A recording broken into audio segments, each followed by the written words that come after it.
Welcome home. We are WNST. Towson, Baltimore. Baltimore Positive. We're still at it, AM 1570, ready to rock the opener for the Ravens next weekend. I'm watching the Orioles do their road trip thing out on the West Coast. I'm back from a couple of days off.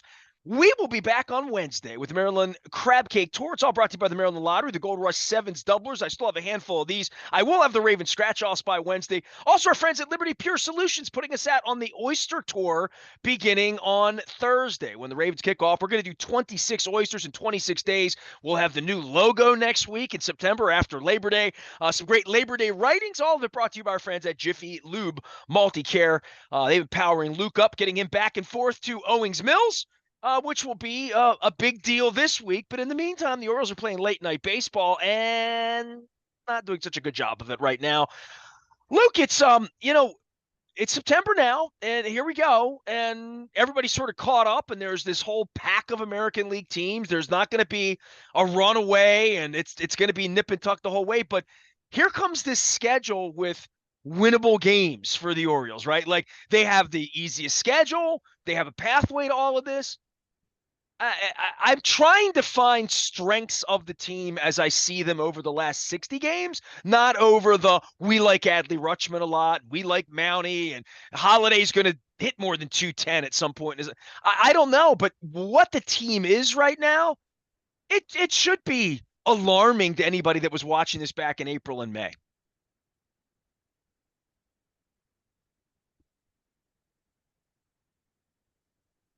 Yeah, well, I mean, you still begin with the injuries and the pitching and what that looks like, what it could look like later in September if they get Grayson Rodriguez back, if they get Zach Eflin back, obviously Danny Coulomb. Jacob Webb looks like he could be right around the corner. Eflin could be this weekend.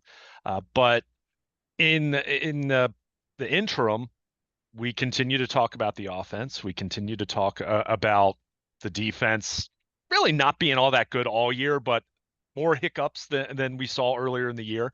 But I mean, Nestor, the word that I keep coming back to is mediocrity. I mean, they've been mediocre, and I think they've been mediocre for 2+ months now. But I'm going to continue to say this because it's becoming more and more obvious. And I think Corbin Burns, with the month of August that he had, it came to the forefront a little bit more.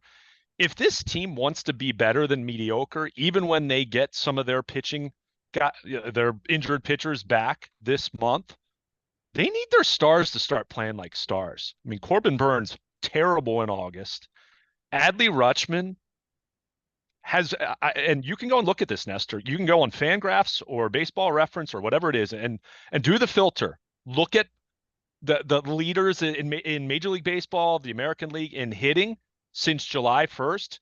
Adley Rutschman has been a bottom 10 hitter in Major League Baseball since July 1st. He's been replacement level. We're not talking about a slump here. We're talking about someone who's been awful. Gunnar Henderson has slumped in the second half of the season, but if you still look at his numbers, he's still been an above average hitter. Now, it's been a far cry from being an MVP, and I'll call him out on that too. But Adley Rutschman, I mean, what's the deal here? This is a guy that is supposed to be the franchise and kind of the heartbeat of who they are. Is he hurt? If he's hurt to the degree that he's performing like this, he shouldn't be playing because he's been that bad. I mean, people earlier in the year, there was so much hand-wringing about James McCann as the backup catcher. I mean, Adley Rutschman's hit worse than James McCann hit over the first half of the season when we're talking about the last month or two. So, I mean, at some point in time, look, I get it. The pitching injuries are what they are. It's really limited this team's ceiling in terms of upside as far as thinking about Kyle Bradish or John Means or Tyler Wells. And certainly we knew Felix Bautista wasn't going to pitch all year, but they need Adley Rutschman to be Adley Rutschman. They need Gunnar Henderson to I figured he wasn't going to keep up a 55 home run pace like he had in the first half, but hey, Bobby Witt's playing like an MVP. He's not. And that's all we were talking about in the first half of the season was these two young stud shortstops in the all-star voting race. And Corbin Burns, who's got a longer track record than either of those guys, I mean, he was terrible in August. We've talked so much in terms of, will the Orioles try to resign? He didn't pitch like someone you'd even want to try to re-sign to what the kind of deal that he's ultimately going to get from somebody. You talk about the deal he's ultimately going to get, and if this bottoms out for the next month and it doesn't go well, I look, in other sports, there's always somebody ready to pay. In baseball, it worked that way 30 years ago. Lately, basically, the big contracts on arms and long years and pitchers still sitting around in February and March looking for a deal. I don't know. And bake into that the fact that the owners are crooked and halfway collude all the way along, and teams like the Pirates and they just pocket money, so they're out of the realm of signing him. And I think most of us believed that the Orioles would be out of the realm of signing Corbin Burnes no matter what. That now is become a large market risk, and not all the large market teams are ready to take the risk on even a Cy Young pitcher that's pitched pretty well. I mean, just talking about a lot of, he's costing himself a lot of money, I think. I don't know that. In the old days, it didn't work that way, but I think there will be less bidding on him because he hasn't been as good lately. Well, I mean, it all depends how he finishes. I mean, it's that clear, right? I mean, he had a 7.36 ERA in August. Wednesday night start was way worse than it looks statistically because, yes, the defense failed him too. And I'm not absolving the defense, but still, that inning where it got away from him, that was an error that was made with one out and nobody on. You can't just completely turtle up there. I mean, if you give up a single there, you're not expected to turtle up. So he has to be better. Look, I mean, we talked about this 2 months ago, 3 months ago. I had my reservations even then, and it's not even so much just about the month of August. Go look at his K rate over the last 4 years. It's steadily declined. That doesn't mean he's going to stink. Now, that doesn't mean I think he's ruined now or that he's going to be really bad next year or anything like that. But if you're talking about the money that he's going to be seeking and what teams might ultimately pay him, and more so than just the money per year, how many years you're going to have to pay him. Well, then what you're expecting out of him when you get it. You get 1 month of a 7 ERA, and it's freak out mode because he's got to be your guy. And especially with this team, with the injuries they've had and the problems they've had with Rodriguez and I mean, the injuries will be the story when it's over. They'll be absolved of all of this if they stink next month. I've been convinced of that this last week in the way fans are now seeing the team and seeing the reality of the team, seeing the youth of the team, seeing the lack of the depth of the pitching, seeing that the defense was overrated, seeing that some of these players might be overrated in our own minds or played in some level of Norfolk. I know Lock and Four likes to pick on them for that, so I don't agree with him on almost anything. But I would say that he is the mouthiest person in the marketplace to say that they're big on their prospects, and then their prospects come in and hit to 11. And I mean, look, I saw the kid pitching on Thursday night. It was a nice story for his family in LA, and a couple big strikeouts, Ohtani, the whole deal. But he shouldn't be in the big leagues. You know what I mean? No. He's not ready to have a 4 ERA in the big leagues and take the ball every fifth day. He might never be ready. He's kind of soft tossy in a way. So I don't know, but I know he's what they got right now, and they're rolling him out there. And when you roll him out there and you don't get a hit the first 5 innings, you're probably going to be losing 4 or 5-0 in the 4th inning by the time you go to the bullpen. Well, let's think about this, and this is where I will hold someone accountable. Mike Elias went out and traded Connor Norby and Kyle Stowers. And look, Kyle Stowers, who has begun to hit a little bit for Miami, but go look at what he did for his first month with the Marlins. Kyle Stowers might be a quad A player. I mean, it just might be that simple. Connor Norby, in contrast, since being recalled recently because they sent him back to the minors to have him work on playing third base, he's hit and he's performed, and we'll see. I'm not at all ready to say that Connor Norby is going to be a stud player that the Orioles are going to rue the day that they gave him up. But let's face it, this team had already DFA'd Cole Irvin. They had already sent Cade Povich down. They acquired Trevor Rogers. And look, I said that to you at the time of the trade. There was a long-term play at work there in terms of him having 2 more years of club control and trying to see if you can get him back to where he was in 2021, where he was second in Rookie of the Year in the NL. And made the All-Star team. But that came with an understanding that in the short term, in the interim, for the rest of 2024, he was going to give them something that would be acceptable as a number 5 starter, right? I looked at him as like he could be Dean Kramer the next 2 years or be Tyler Wells, to be a guy that they felt like they might get 300 innings out of the next 2 years. But right? it's not about It's not about the next 2 years.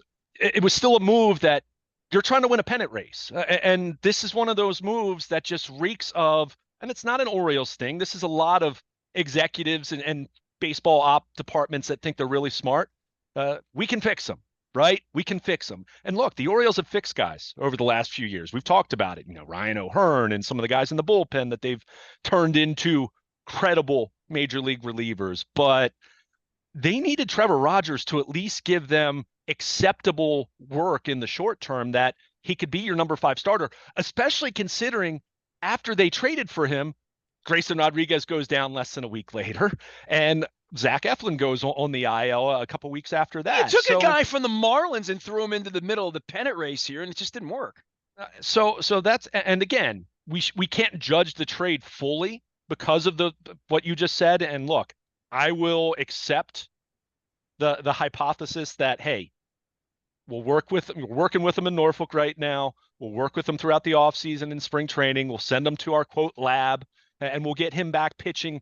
Maybe not what he was in 2021, but closer to that. Which, hey, that could be the replacement for what John Means hasn't been for them the last couple of years, right? A lefty who maybe gets his stuff ticks up, all that. But again, that came with an understanding when you made that trade that he still needed to help you immediately in some capacity. Again, even if it was league average number 4, number 5 starter, which that would really help them right now. Instead, he's in the minors. Cole Irvin's back in the rotation. And to your point, and look, Cade Povich had a nice start against the Red Sox a couple weeks ago, but since then, we've seen it look a lot like it did his first time around. And I'm with you. I don't think his stuff's good enough unless his command is going to be on point. And it's really difficult to ask a young guy to do that if he's ever going to be able to do that. So you can trick guys in Norfolk, but then you see Ohtani and these guys in the middle of the lineup, and you're like, okay, that's not going to work 3 times through the order. I mean, we're seeing it over and over and over. And I don't have any commentary about their guys at AAA coming up to the majors and struggling. I mean, AAA prospects are what they are, and we see this around baseball that guys can be awesome at AAA and then they struggle and then they figure it out. I mean, Colton Cowser's been a much better player than he was a year ago, and Jackson Holliday, while he's still scuffling and up and down, which you would kind of expect from a 20-year-old, has been much better than he was. Well, Westberg's become an all-star, Sure, so did Rutschman and Henderson. But exactly. Yeah. So you're going to deal with some of that, but again, it's quite damning of Mike Elias and what he did at the trade deadline. Look, couldn't have foreseen Eflin with the shoulder. I still think, and the overall vibe with that is still that he's going to be okay, that this was way more precautionary than some fatal flaw or structural issue with his shoulder. Time will tell, as it looks like he could pitch this weekend in Colorado, or certainly shortly thereafter. But so that move I liked. I was a big fan of that trade. The Dominguez trade has been fine, especially considering Austin Hayes hasn't done a whole lot for the Phillies. In fact, he was on the injured list. Imagine that, Austin Hayes hurt. I mean, we've seen that. But when you look at the Rogers trade, especially, and Soto obviously hasn't been good. We'll see if he's better in September. He's been better of late. But you look at that Trevor Rogers trade and the 2 guys that you gave up, and for me, and I wrote about this as you went away, and you and I have reconvened since then, but it very much was a case of the opportunity cost. Was there another trade out there that they could have made and used Connor Norby and Kyle Stowers, for example, to go get another bullpen arm that could help you? Was there another starter that maybe didn't have 2 years of club control, but might have helped you more right now, which they certainly need, right? I mean, you're trying to win this year too. I mean, it's not all about the future. It's not just about the future. So opportunity cost wise, I mean, that trade looks like a colossal loser, and there's really no arguing against that right now. So again, when I see Cade Povich pitch, when I see Cole Irvin pitch right now, and again, a big part of that is, Grayson Rodriguez went down right after the trade deadline, and they're waiting for Eflin, and he's been out 15 days. You're seeing trades that failed 4 weeks ago. Sure, but that's the thing. The fact that Trevor Rogers is still in the minors, and they've lost 2 pitchers since they acquired him due to injury. I mean, boy, that looks terrible for Mike Elias, and there's really no defending it. So Again, Well, and they know maybe if they brought him up, he gets shellacked, especially out in Colorado this right. weekend. Right? And that was what was so obvious right before he was sent down. Remember, Cole Irvin was back in the mix, and the fact that Cole Irvin's stuff and just his performance, and that's a really low bar, let's be clear, looked better than Trevor Rogers, said a lot. So again, it's great to say we'll fix someone, but we'll fix someone isn't what you want in late July when you're trying to win a pennant, right? I mean, that's not the goal with that trade, at least in terms of trying to win right now. Next year, year after that, hopefully it does work out, and hopefully he does look better. Because my goodness, the peripherals. You go on his Statcast page and look at where he ranks percentile wise, Nestor.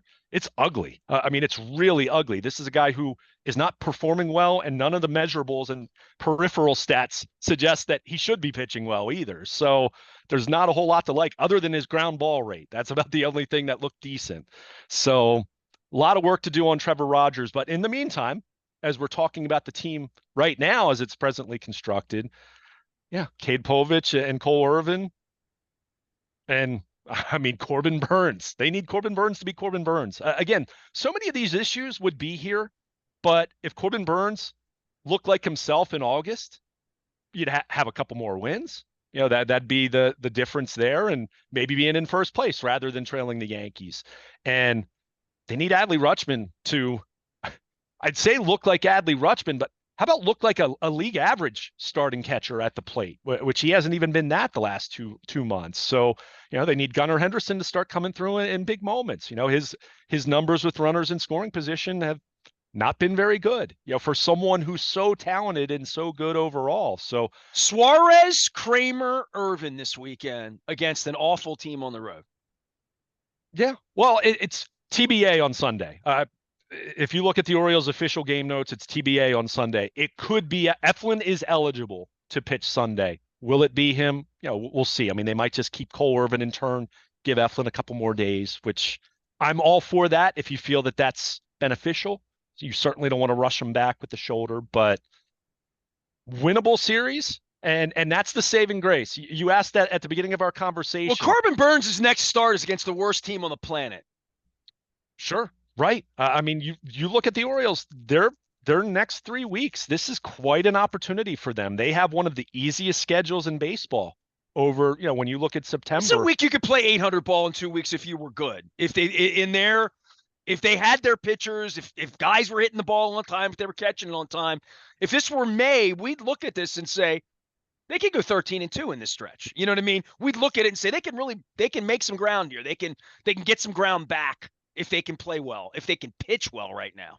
Even if they can just hit the hell out of the ball. I was just going to say, they're not really capable of pitching great right now for long. We went through that. They're not good enough to pitch great. Defensively, yeah, Gunnar Henderson is a poor defensive player right now. He's a guy on Stratomatic I wouldn't draft. But all that being said, we haven't talked about the defense at all, really, about kicking the ball around and how that's a different profile for this team than the profile we knew of the first 2 years of the Rutschman experiment. They become a different team this summer.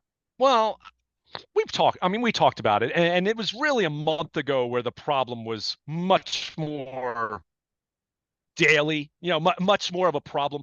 I thought that and I think overall in August, they tightened it up some. It hasn't been as problematic, but it still rears its ugly head. There's no doubt about it. And it did in the Dodgers series big time. So drop the baseball, tagging a guy at first base. Can't hold a rundown. I mean, like, Dodgers were dying to run themselves out of an inning. Sure. And it was bad news bears, dude. It was literally. Yeah. I'm not disagreeing. I'm just saying in general, it felt like the defense had been better over the last month compared to the previous month where but they still have their performances where you look at it and you scratch your head. And look, let's be clear. Well, they got a kid that shouldn't be pitching, starting in Dodger Stadium. But that's not But you don't think about that as fielding. If we're talking about defense. No. Yeah. I'm saying I came back from vacation. They're losing 5-0. They're getting no hit, and they're kicking the ball around like the bad news bears on Thursday night. So that's 4 hits. I didn't see Tuesday and Wednesday. I was here for the weekend,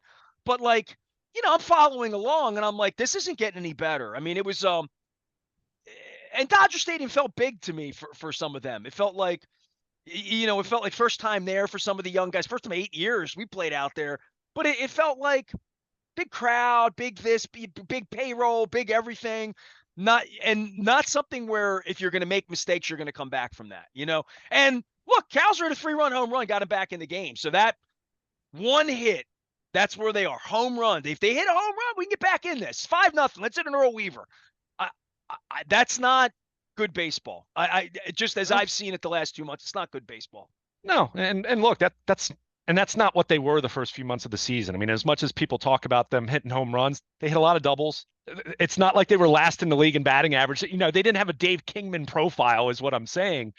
But over the last 2 months, and more specifically, and look, if you look at the offense in July, the offense wasn't as bad as fans made it out to be. As I've continued to say to you, and I will continue to say this, look around Major League Baseball. Offense collectively around the league is not great, but more specifically in the month of August, yeah. And the last couple of weeks, it's really been magnified that, I mean, just look how many games where they've had 4 or fewer hits. I mean, you can't win games like that unless your pitching is lights out. And, one thing I will say, and again, you didn't see it, Tuesday night, they did play, their bullpen did a heck of a job for them. Their bullpen was actually, go look at it statistically, the bullpen was good over the course of this series until giving up a run late on Thursday.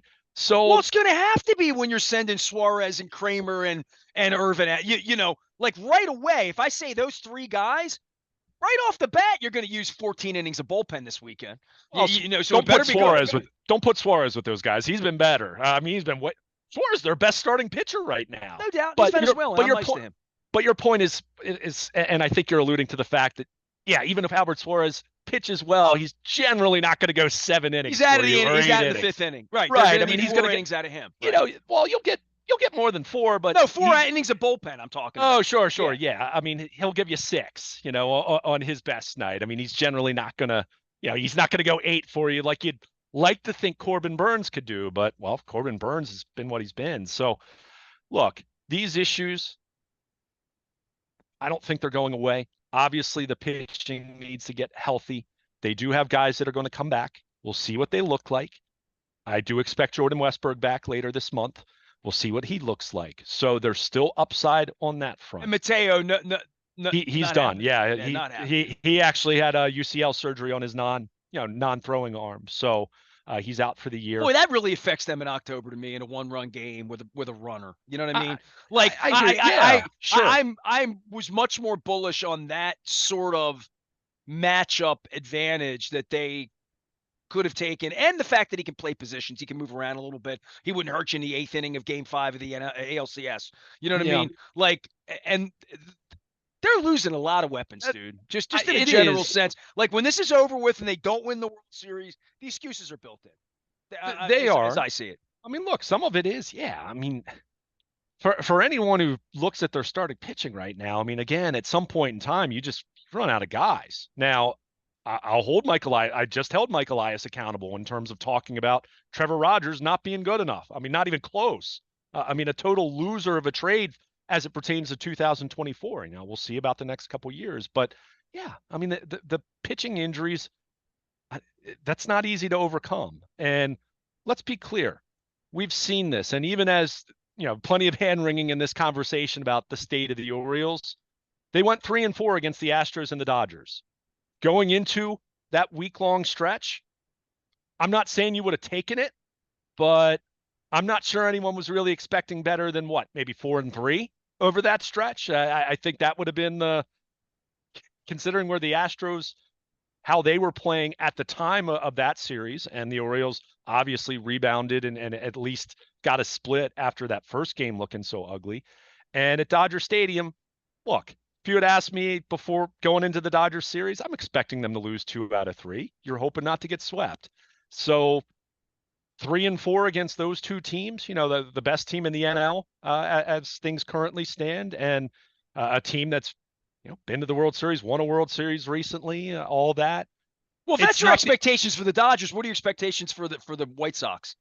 Well, you know what I mean? Sure, but the point I'm trying to make is, as much as we're complaining about the state of things right now, and there's not a whole lot to be complimentary about, quite frankly, other than Anthony Santander's massive grand slam against the Astros and Jackson Holliday's huge 3-run double the following day. And Well, the Santander thing was like a spark, but it didn't create a fire. yeah, Like I everybody mean, thought that night. Oh, this is right. but No, then the pitching comes back the next day, and the defense comes back the next day. don't absolve the hitting. The hitting is stunk. I mean, the last couple of weeks, I've heard people say the hitting has stunk for 2 months. That's not true. I mean, there's no statistical support for that assessment. Again, when you remember what offense looks like collectively, the last few weeks, it stunk. I mean, this is the guy who tries to back things up with numbers. It's been lousy the last couple of weeks. Look at the games where they've struggled to get 3 or 4 hits. So they've got to pick it up in that way. And again, it starts with your stars. It has to. Jackson Holliday's 20 years old. He's going to be up and down, right? You have other guys. I mean, Eloy Jimenez, the White Sox were giddy to get rid of him. And he had a nice start his first 10 games with the Orioles. Go look at what it's been since then. It hasn't been much. I mean, it's kind of that batting average looks okay, but not hitting for any power whatsoever. And he's your DH. You need more than that. Mountcastle's on the IL. O'Hearn finally showed a little bit of power in the Dodgers series, but we know that it had been a long time for him with going without hitting a home run. But Adley Rutschman, Gunnar Henderson, Corbin Burns. I mean, these are your all-stars. Even Santander, who's hit the home runs, go look at what his batting average is in the month of August, Nestor. Even Santander, it's been the home runs, but little of anything else at all. Now, I'll take the home runs because they've come in some big spots, but you need your stars to be stars. If the stars were being stars right now, this team would be in a better position than they're in right now. And let's be clear, they're still going to make the playoffs. Okay. What do you mean, okay? You don't think they're going to make the playoffs? I think they're really fortunate to have these 3 weeks where they can make hay, and they might be able to play 8-3 ball the next 10 days and get themselves back to some level of not alarming. It would be alarming if they play sub 500 ball the next 2 weeks. It would be alarming. Okay, but we've said they've been a 500 team the last 2 months, and what I mean by this is, as bad as it's looked, they still have ESPN standings right now, 99% to make the postseason. Baseball Reference very similar, Fangraphs very similar. They're making the playoffs. My question is whether there's going to be reason for optimism going into the month of October, or is it going to be the first or second wild card, and you're hoping that Corbin Burns wakes up on the right side of the bed and looks like Corbin Burns. So, my point with that you're hoping Rodriguez and Etheler are there too, right? For them. There's no question about we'll it. We'll feel differently in October if we have, of course. If they get healthier in the next 30 days, we will have a different feeling about them in October. In the same way, if the Ravens start the season 1-3, sure, we'd be like, oh my God. Well, they lost by a field goal to the Chiefs, and they turned the ball over against the Bills, and and Dallas beat them at home. I mean, like, that can happen too, but losing to the White Sox, losing to the Rock, if you're not making hay now, even with no offense to Cole Irvin or Cade Povich, whoever's going to start, right? But this is a team that's going to win 45 baseball games. You better not lose one of them. This is, especially now, you got to win them all. You better be beating these bad teams if you want to play the last week of September without having to be nervous.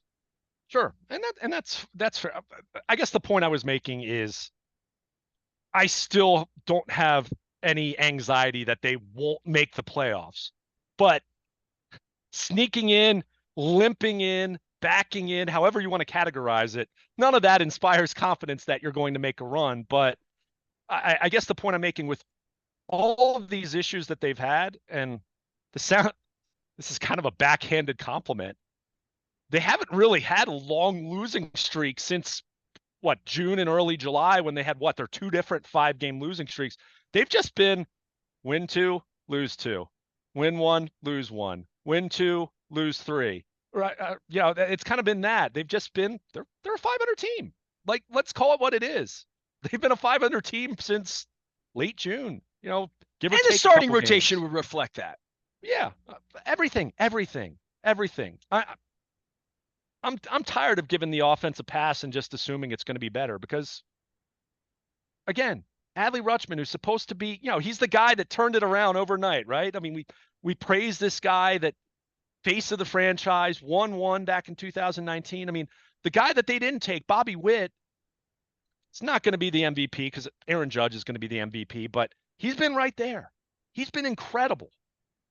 The Royals are one of the more interesting teams as we're getting into the month of September. And they're coming. You better hope you don't draw them in October. I mean, we'll see.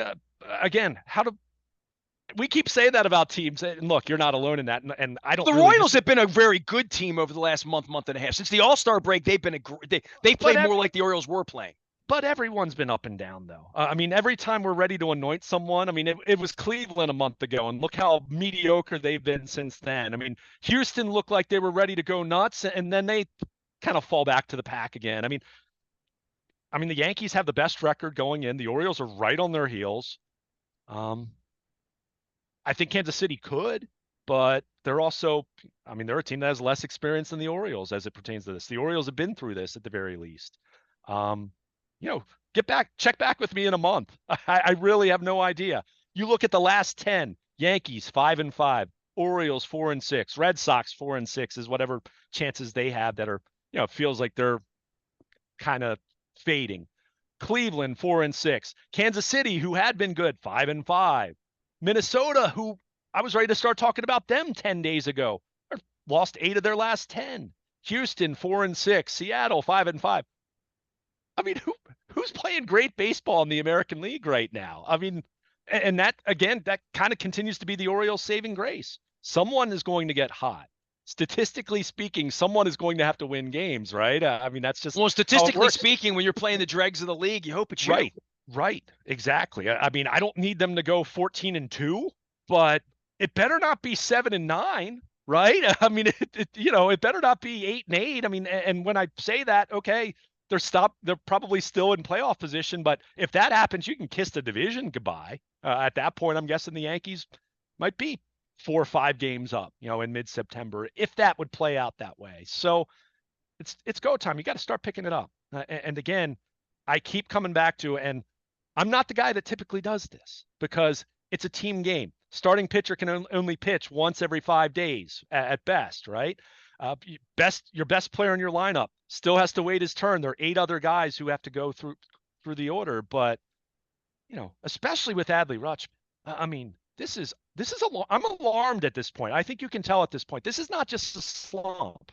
Again, for the better part of 2 months now, he's been one of the worst 10 qualified hitters in the majors. Go look at it in terms of OPS, weighted runs created, weighted on base average, all the different metrics you want to look at.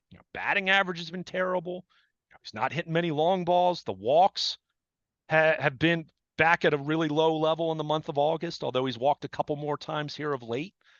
But let's go time. Gunnar Henderson at least has still overall profiled as an above average hitter, even if it's a far cry from being an MVP. But Adley Rutschman's barely been playable offensively over the last 2 months. That's how bad he's been. That's how bad the numbers have been.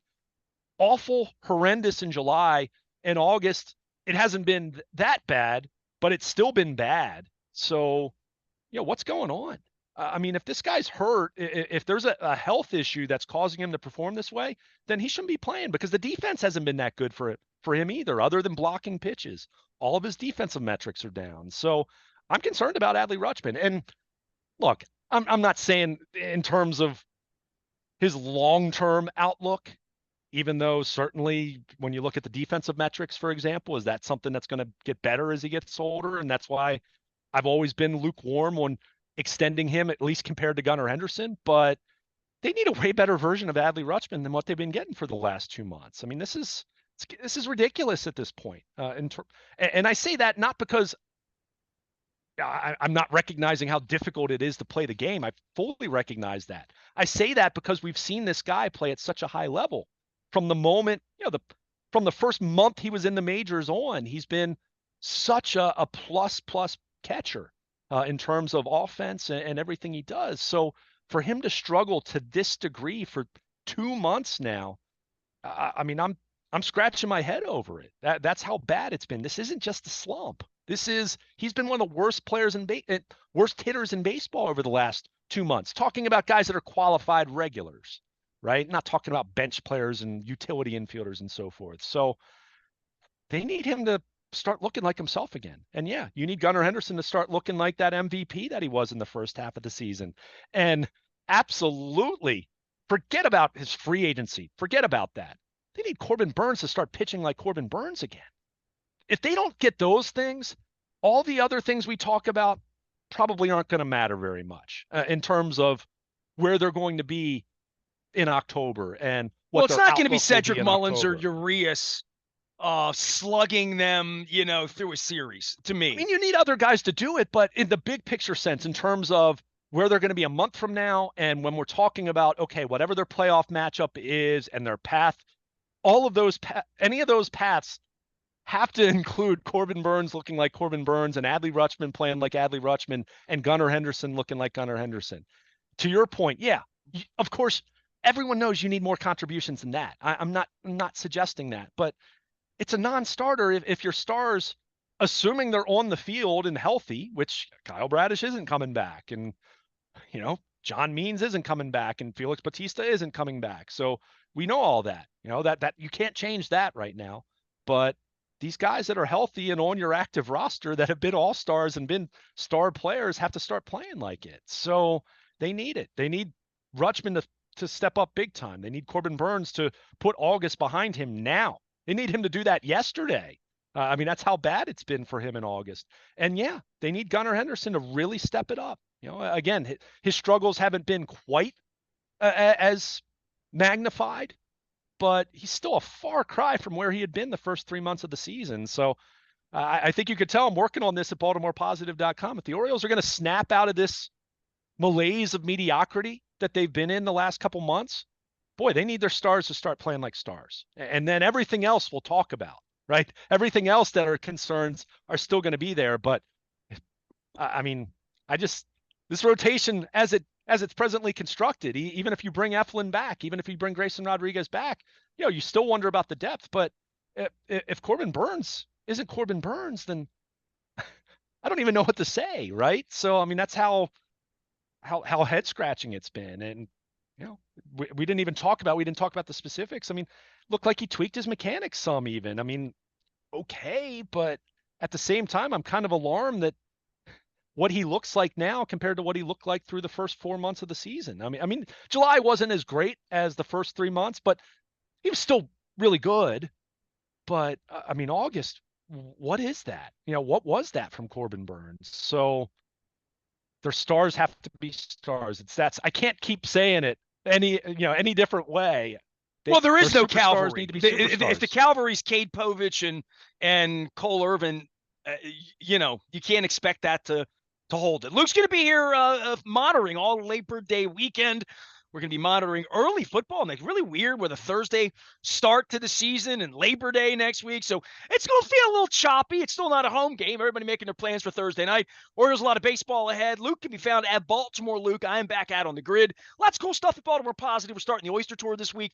It has an R in the month. We're going to be doing crab cakes all month long as well. And hopefully better conversation about the baseball team performing better, especially against these dregs that we have coming up the next week. I can be found Ness at BaltimorePositive.com. We will have the Maryland Crab Cake Tour and the Gold Rush Sevens doublers, as well as Raven scratch-offs to give away. Our friends at Liberty Pure Solutions has put us out on the Oyster Tour because they keep your water clean and the oysters keep the bay water clean. So we're going to educate folks all month long on that and see how I tolerate oysters. I'm Nestor. He's Luke. He tolerates me. We're WNST AM 1570. Towson, Baltimore, tolerating mediocre baseball here of late, hoping it gets better. Stay with us.